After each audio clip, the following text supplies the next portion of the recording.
Hola a todos. Este vídeo lo tenía planeado desde hace tiempo.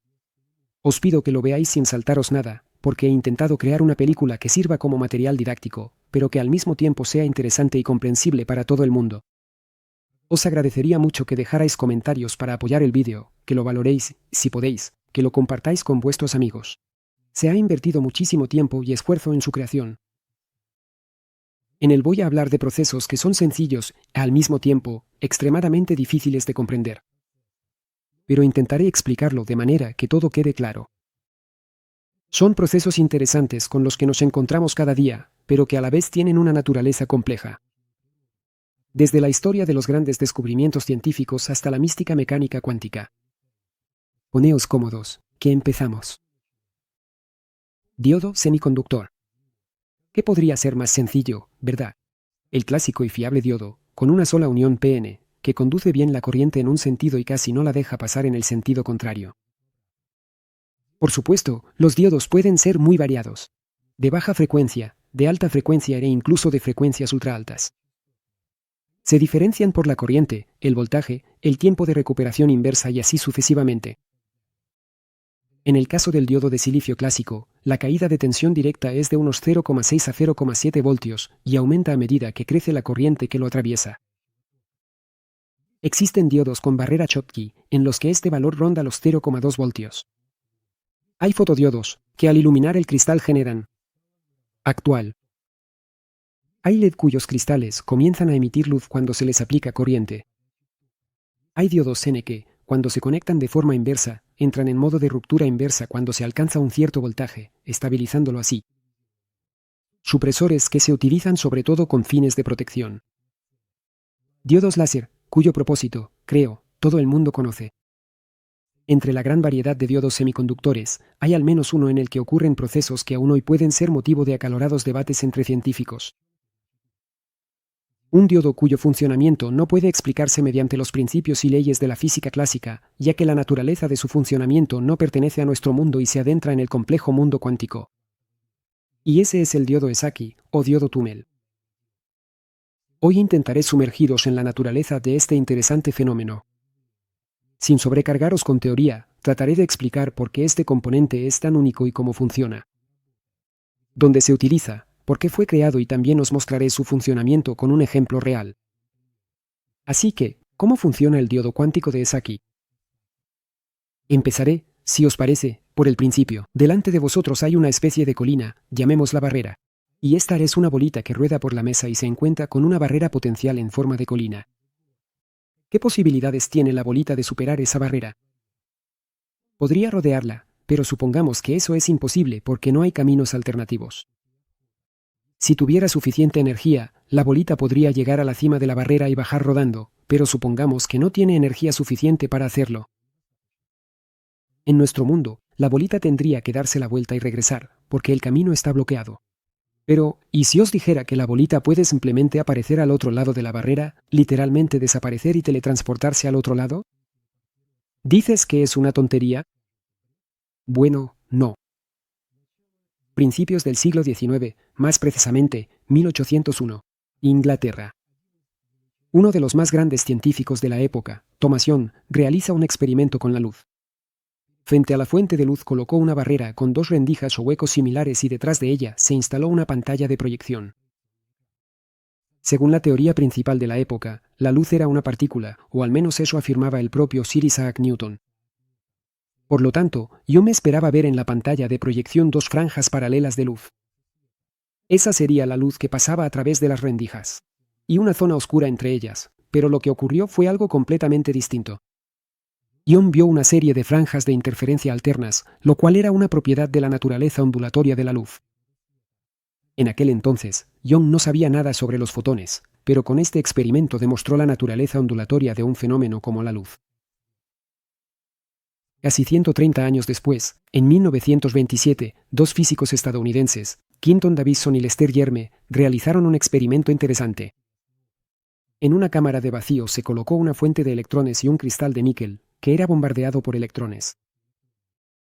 En la pantalla receptora se observó un patrón de difracción de los electrones reflejados, que coincidía completamente con los cálculos basados en la longitud de onda de de Broglie. Esto se convirtió en la primera confirmación experimental directa de la naturaleza ondulatoria de la materia, demostrando que los electrones, al igual que la luz, tienen una doble naturaleza y pueden comportarse como partícula o como onda. Parecería que todo está claro. Un haz de diminutas partículas se comporta como una onda, y con eso se podría dar el asunto por zanjado. Pero no todo es tan sencillo. El caso es que estos dos experimentos se han realizado muchas veces, incluso utilizando detectores que registran el paso de las partículas a través de las rendijas en el caso del experimento de Young. Los detectores registraban que cada partícula, incluido el fotón, pasa solo por una rendija, como una partícula clásica, y de ninguna manera por ambas rendijas, como lo haría una onda. Y el misterio está en que, si se observa la partícula y se registra por cuál rendija pasa, estos chicos ya no se comportan como una onda, que mostraría un patrón de interferencia en la pantalla, sino como una partícula clásica, y como resultado, aparecen dos franjas en la pantalla. Lo mismo ocurre al observar el experimento de Davis-Songermer. Es decir, la observación externa destruye toda la naturaleza ondulatoria de las partículas, mientras que sin observación esta propiedad se manifiesta. Este comportamiento demuestra el principio de dualidad onda-corpúsculo. Es una propiedad de la naturaleza, cuando los mismos objetos diminutos pueden mostrar propiedades de ondas clásicas en unas circunstancias y de partículas clásicas en otras. A este fenómeno se le suele llamar el efecto del observador. La propia medición ya influye en el resultado. 100 años después del nacimiento de la mecánica cuántica, todavía no podemos responder completamente a la pregunta de por qué ocurre esto. Quizá la clave del enigma se encuentre en las ecuaciones profundas de la teoría cuántica de campos, como las ecuaciones de Yang-Mills y el problema de la brecha de masa, que se considera uno de los 7 problemas del milenio en matemáticas, pero, al parecer, habrá que esperar mucho tiempo. Por ahora, solo se ha resuelto uno de ellos. La conjetura de Poincaré, por el genio contemporáneo Grigori Perelman. Por resolver cada uno de los 7 problemas se otorga un premio de $1 millón. Por cierto, Perelman rechazó ese premio, al igual que todos los demás galardones y reconocimientos. Diréis, ¿para qué me has dado esta charla y qué tiene que ver aquí el diodo túnel? Bueno, en primer lugar, habéis aprendido muchas cosas nuevas o refrescado la memoria. Y en segundo lugar, sin conocer lo anterior es imposible entender cómo funciona el diodo túnel. Por eso, si me lo permitís, voy a continuar con la explicación. A estas alturas ya sabemos que una partícula puede comportarse de manera clásica o como una onda, dependiendo de las circunstancias.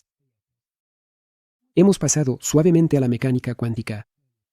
Todo lo que hay que saber en este punto es que uno de los fundamentos de la mecánica cuántica es el concepto de superposición cuántica. La esencia de este concepto es que una partícula puede estar en una infinidad de lugares posibles mientras no la observemos, y su posición final solo se determina en el momento en que la observamos. Por lo tanto, se puede afirmar que el momento de la observación conduce a la elección de uno de los posibles estados y al colapso del sistema de ondas. Este fenómeno lo ilustra perfectamente el gato de Schrödinger, un gato que está vivo y muerto al mismo tiempo. Pero no lo sabremos hasta que abramos la caja. El gato de Schrödinger es, por supuesto, un concepto abstracto que demuestra la transferencia de fenómenos del mundo cuántico al nuestro. Pero hay algo de verdad en ello. Precisamente en estos abstractos paradojas cuánticas se basa un dispositivo muy real como es el diodo túnel. El diodo túnel es, en esencia, un diodo común, tiene una unión p-n. Ambas regiones están fuertemente dopadas o sobresaturadas con impurezas, contienen muchísimos portadores de carga, electrones y huecos. Con una concentración tan alta de portadores, la anchura de la zona de unión, es decir, la propia barrera entre las regiones, se vuelve muy estrecha, de apenas unos nanómetros. Desde el punto de vista de la física clásica, un electrón no puede superar esa barrera si su energía es menor que la altura de la barrera. ¿Qué le queda al electrón si realmente quiere estar al otro lado de la barrera? Exacto, pasar al mundo cuántico y recordar que no es solo una partícula clásica, sino también una onda. No hay que imaginarse al electrón como una partícula física parecida a una bolita.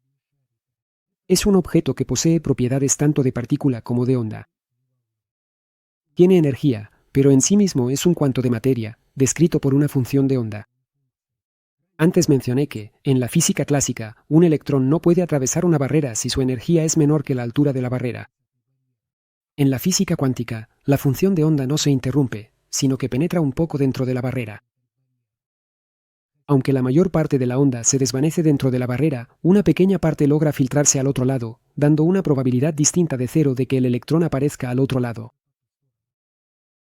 Es decir, no es la energía la que atraviesa la barrera, sino la propia probabilidad de encontrar el electrón allí, lo que significa que a veces realmente aparece al otro lado de la barrera, incluso sin tener suficiente energía para ello según la física clásica. Este es el efecto de la tunelización cuántica, gracias al cual funciona el diodo túnel. En realidad, puede parecerte una locura imposible, pero este efecto ha sido estudiado desde hace tiempo y está descrito matemáticamente por la ecuación de Schrödinger. La ecuación muestra que la función de onda no se interrumpe, sino que decrece exponencialmente dentro de la barrera. En el otro lado queda una amplitud distinta de 0, lo que significa que hay una probabilidad distinta de 0 de encontrar la partícula al otro lado. Ahora pasamos de la teoría a la práctica. En los esquemas, el diodo túnel suele representarse con el símbolo mostrado. Es importante destacar que el efecto túnel solo se manifiesta a un determinado voltaje en el diodo. Tenemos una carga, por ejemplo, una resistencia, y se aplica un cierto voltaje a sus terminales. Al aumentar este voltaje, la corriente que circula también aumentará. Esto es la ley de Ohm.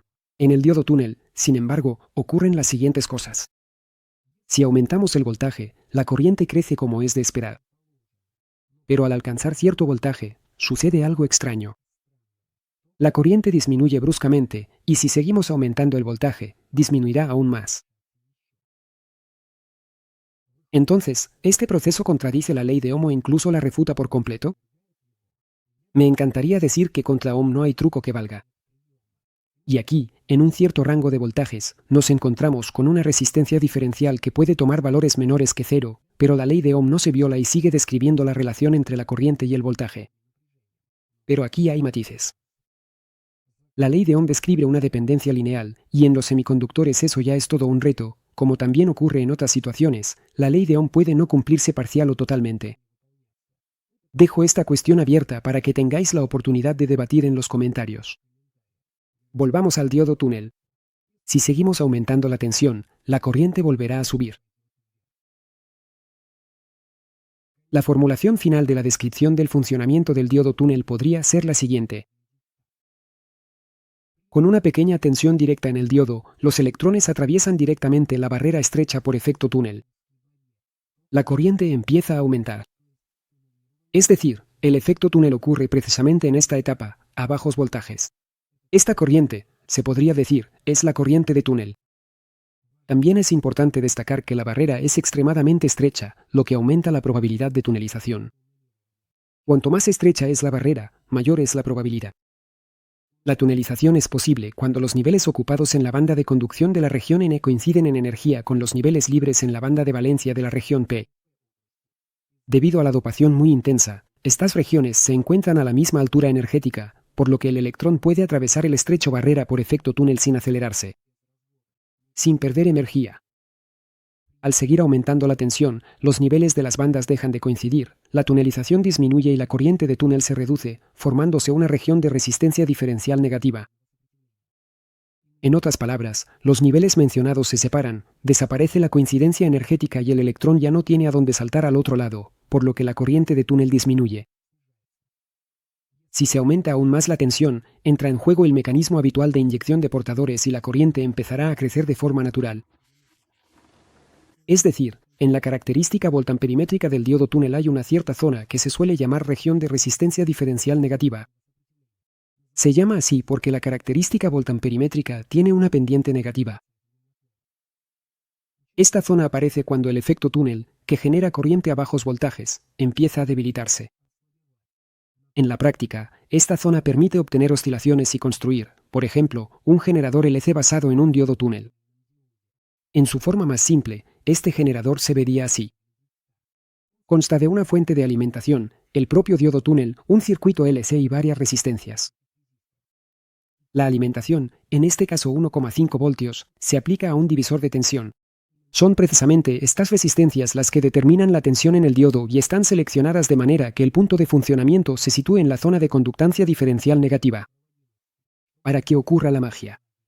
Con posteriores cambios de tensión, la corriente cambiará bruscamente. El circuito oscilante tiene su propia frecuencia de resonancia.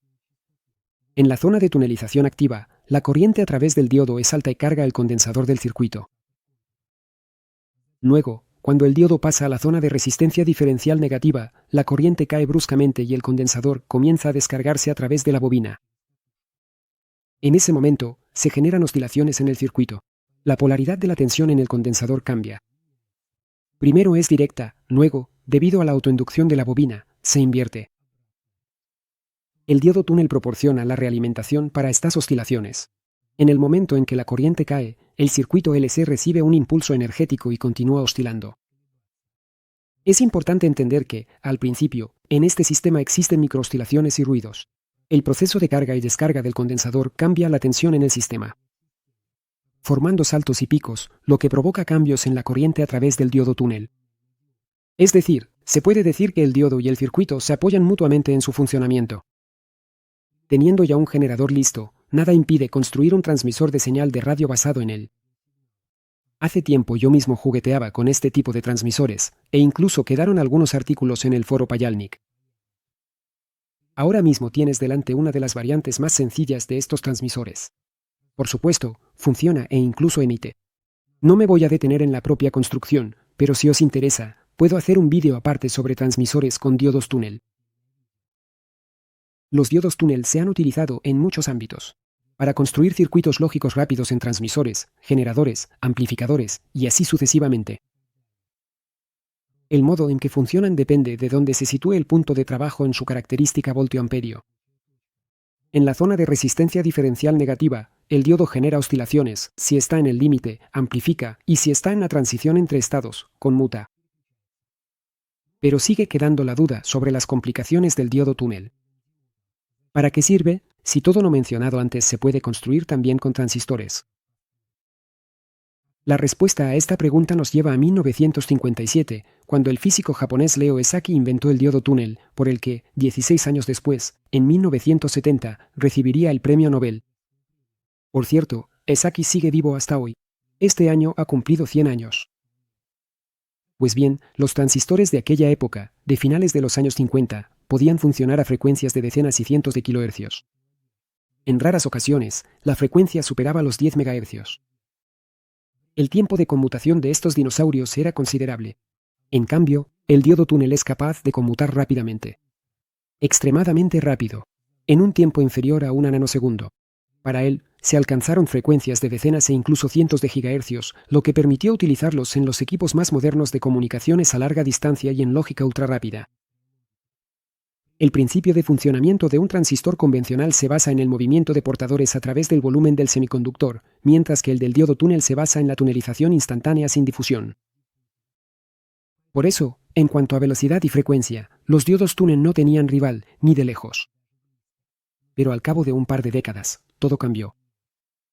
Aparecieron nuevos tipos de transistores capaces de funcionar a esas frecuencias. Y hoy en día, los transistores ya han superado desde hace tiempo la barrera del terahercio en frecuencia. Los transistores tienen una eficiencia mayor, son más fáciles de controlar, su comportamiento es predecible y su funcionamiento se estabiliza fácilmente, a diferencia de los diodos túnel, y desde entonces estos veteranos se han retirado merecidamente. El diodo túnel es un aparato bastante delicado, teme a los altos voltajes, a superar el umbral de túnel, a la corriente y a la electricidad estática. Una comprobación normal con un multímetro puede matarlo, así que hay que tratarlo con el máximo cuidado. Se han olvidado de los diodos túnel, pero el efecto túnel cuántico sigue siendo objeto de mucho estudio. El 10 de diciembre de este año tendrá lugar la ceremonia de entrega del Premio Nobel. El premio de física lo recibirán John Clarke, Michel Deboret y John Martinis. ¿Adivináis por qué? Sí, por otra contribución al efecto túnel cuántico mecánico. Más concretamente, por el descubrimiento del efecto túnel cuántico mecánico macroscópico y la cuantización de la energía en un circuito eléctrico. Que los electrones pueden atravesar por túnel, eso se sabía desde hace mucho. Y estos tipos demostraron y probaron que el efecto túnel cuántico puede manifestarse no solo a nivel de electrones individuales, sino también en circuitos eléctricos macroscópicos que contienen un número enorme de partículas. Como todo lo cuántico, este fenómeno tampoco es fácil de explicar, pero en resumen, se demostró que en el efecto túnel participa la función de onda macroscópica del superconductor, lo que atraviesa por túnel es su fase, no electrones individuales. Además, todo lo mencionado anteriormente fue demostrado ya a mediados de los años 80 por los científicos mencionados, pero el Nobel lo recibieron 40 años después. Una de las principales plataformas de los ordenadores cuánticos modernos son los qubits superconductores. En esencia, son bits cuánticos que, a diferencia de los convencionales, pueden estar en un estado de superposición. Los qubits superconductores se crean a partir de uniones Josephson. En el modo de circuitos cuánticos, estas uniones se utilizan precisamente porque en ellas se manifiestan el efecto túnel macroscópico y la cuantización de la energía, fenómenos investigados experimentalmente por Clarke, Deboret y Martínez. Este descubrimiento es la base de toda la tecnología cuántica superconductora moderna. Qubits, ordenadores cuánticos, sensores cuánticos, amplificadores y átomos artificiales. Bueno, espero que os haya gustado el vídeo o, al menos, que no haya sido aburrido. De verdad, me he esforzado. Si queréis ver más vídeos de este tipo en el futuro, dejad un comentario al respecto. Sigo la relevancia del tema precisamente a través de los comentarios. Cuantos más comentarios positivos y críticas constructivas haya, más se impulsa este tipo de contenido, lo que favorece la publicación de nuevos vídeos. Por eso, os pido que ayudéis a difundir este vídeo. Y eso es todo por mi parte. Como siempre, ha estado con vosotros Casian acá. Hasta la próxima. Adiós.